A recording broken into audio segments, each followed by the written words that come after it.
জান্নাতি ইয়াতাসাআলুন। জান্নাতীরা পরস্পর আলাপ করবে, পরস্পর নিজেকে জিজ্ঞেস করবে।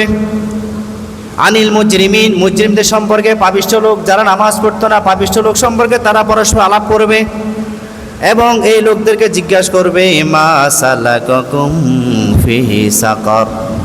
হে মানুষ, তুমি তো আমাদের মতো মুসলমান ছিলা, আমাদের সমাজে তুমি বসবাস করতা এবং আমাদের সাথে তোমাদের উঠা বসা ছিল, আমাদের সাথে তোমাদের লেনদেন ছিল, আমাদের সাথে তুমি বিবাহ দাওয়াতে যাইতা, মানুষের বাড়িতে বিবাহ ছাড়া এমনি দাওয়াতও তুমি খাইতা। আচ্ছা বলো তো, আজকে তুমি কেন জাহান্নামে গেলা? আর আমরা তো তোমার সহপাঠী হয়ে জান্নাতে চলে আসলাম, আজকে তুমি কেন জাহান্নামী হলা? ওই জাহান্নামী মুজরিমেরা উত্তর দেবে ক্বালু লাম নাকু মিনাল মুসাল্লিন।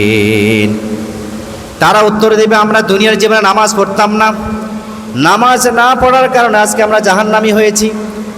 তার মানে সূরা মুদ্দাসসিরের 43 নম্বর আয়াত থেকে স্পষ্ট প্রমাণ হয়ে গেল, যারা নামাজ ছেড়ে দিবে তাদের ঠিকানা হবে জাহান্নাম।